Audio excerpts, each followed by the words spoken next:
Bonjour à toutes et à tous, nous sommes ici dans la Complothèque pour aujourd'hui décrypter une nouvelle théorie du complot.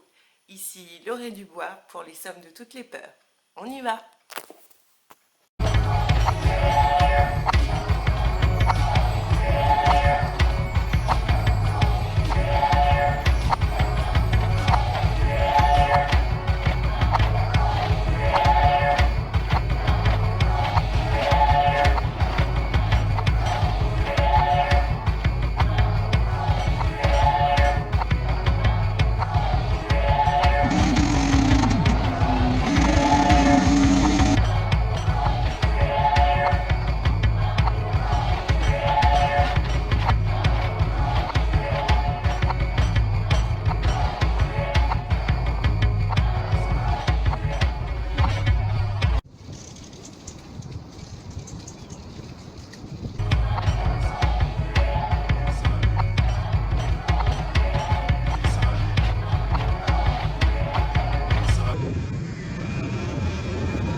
Bonjour à toutes et à tous, vous l'aurez compris, nous sommes aujourd'hui dans la Complothèque.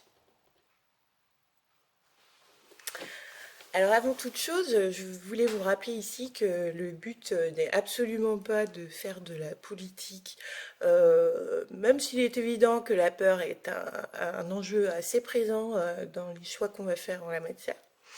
Je ne vous dirai pas pour qui voter, ce que vous devez faire, penser, etc. Mais je vous relais des infos et des questions que l'on peut légitimement se poser en tant que quadra dans un monde où prolifère l'information, les questions, les théories et, faut le dire aussi, les stratagèmes pour essayer parfois de nous faire tendre vers un choix plutôt qu'un autre. Voilà, voilà, après plusieurs siècles de publicité, les petites méthodes pour nous orienter dans nos choix sont plutôt bien connues et bien documentées maintenant. Alors, je vais vous mettre en barre d'infos d'excellents livres, certains qui sont assez ardus, faut le dire, hein, sur les théories du complot. Et pour les plus passionnés, il y a aussi des liens entre la psychologie, voire la psychiatrie et le discours politique. C'est assez intéressant parce que je trouve que si tout le monde lisait ça avant d'aller voter, eh bien, peut-être qu'on aurait moins de surprises sur les choix électoraux des gens, ou des surprises plus agréables pour certains points de vue, ou certains sujets de société. Enfin voilà. Je vous mets ça en barre d'infos et je vous le rappelle, les commentaires, toujours dans le respect de chacun, le but n'étant pas de faire de la propagande ou quoi que ce soit, c'est plutôt en tant que parent quadra se dire tiens mais qu'est-ce que j'en pense et qu'est-ce que je fais de tout ça. Voilà, voilà. Alors notre première théorie, c'est une théorie que j'ai découverte sur les réseaux sociaux. Et c'est la première théorie qui m'a intriguée dans le sens où je me suis dit, bah tiens, mais je vais écouter ce qui s'y dit parce que c'est quand même assez incroyable. Autant dire, j'étais estomaquée. Et c'est peut-être aussi en écho au fait que on se rappelle tous ce jour-là, parce que cette théorie, c'est la théorie sur l'attentat du World Trade Center du 11 septembre 2001. C'est ces récits-là qui m'ont fait rentrer il y a quelques années dans la complosphère. Et je dis ça sans aucun jugement de valeur, hein. Je donne bien objectivement les infos. Et je suis toujours assez, comment je pourrais vous dire ça, peut-être pas impressionnée, mais en tout cas respectueuse du travail énorme que font les gens pour remettre en question et questionner le monde dans lequel ils vivent et que nos plus grands philosophes arrivent à appeler un monde désenchanté. Bon, c'est effectivement quand il se passe des trucs comme ça, on se dit que la fée Clochette devait être en vacances ce jour-là ou avoir des RTT, mais voilà, il y a quand même des choses sympas qui s'y passent et il faut pas oublier de savoir bien faire la part des choses. Avant d'entrer plus dans le sujet, moi j'ai toujours une pensée pour les victimes et les familles, pour tous ces gens, ce que nous, on se rappellera tous qu'est-ce qu'on faisait ce jour-là quand on a vu les images des tours jumelles s'effondrer sur les écrans de nos téléviseurs. Mais j'ai toujours une pensée pour ces gens qui ont vu leur vie mais complètement changer. Le monde a beaucoup changé à partir de là, effectivement. Il y a eu un monde avant, un monde après.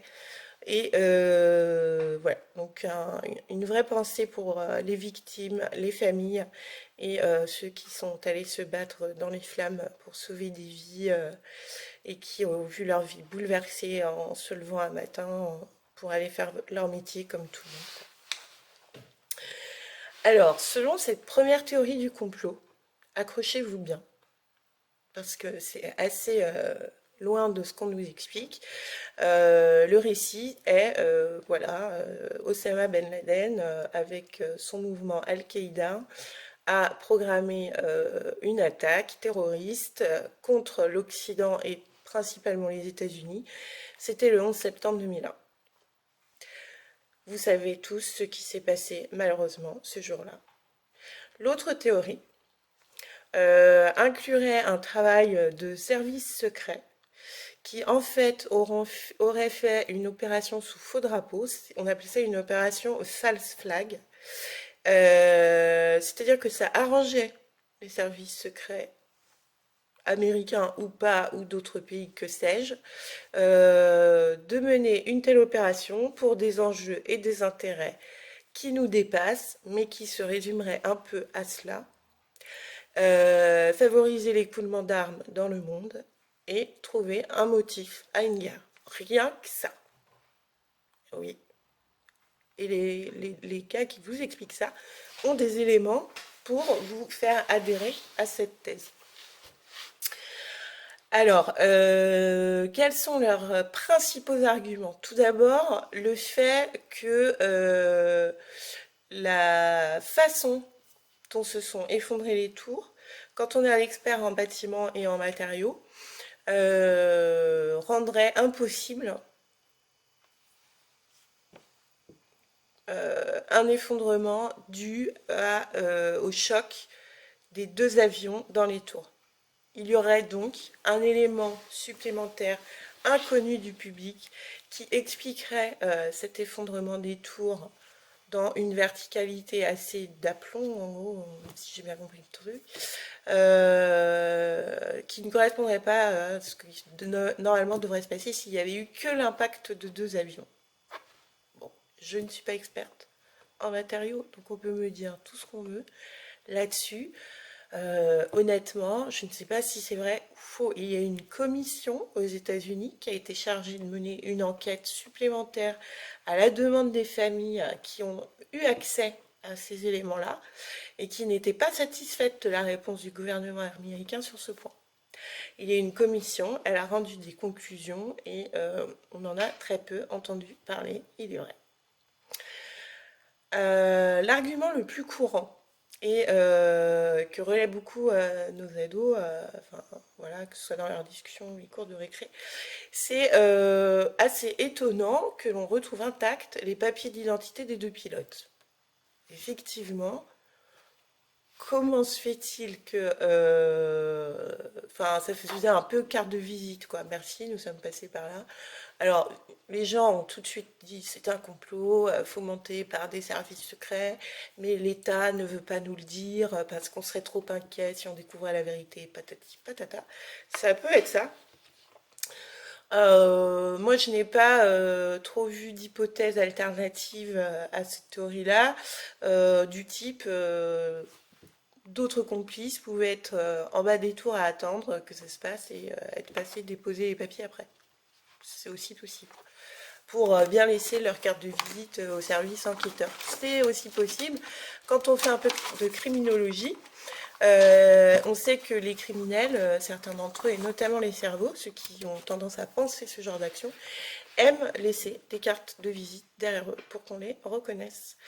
Et cette question du papier d'identité, on la retrouvera également sur d'autres scènes d'attentats malheureusement, où effectivement un criminologue peut vous dire mais ça peut être un des cerveaux qui court toujours et qui nous laisse sa carte de visite comme ça, comme une manière de dire tous ces gars qui vont au casse-pipe, ils m'appartiennent. Donc il y a très peu de personnes qui ont émis ce genre d'hypothèse. Moi, j'ai dû la rencontrer une fois quand j'ai fait quelques recherches sur le terrorisme. Mais voilà, ce complot de services secrets qui nous cacherait des choses. Donc la théorie la plus folle, c'est-à-dire qu'elle repart de ces arguments-là qui ont donné lieu à une commission d'enquête devant le Parlement américain. Donc elle reprend ces arguments-là, mais elle les dévoie complètement pour leur donner une interprétation qui, je dis la plus folle, parce que si on vit dans un monde comme ça, on a vraiment du souci à se faire, effectivement. C'est qu'il s'agirait de l'opération d'une conspiration mondialiste pluriséculaire, que je vous présenterai dans une autre vidéo, parce que c'est un peu long à comprendre qui seraient ces gens et ce qu'ils voudraient, en gros. Et qui est également étayé par d'autres preuves que je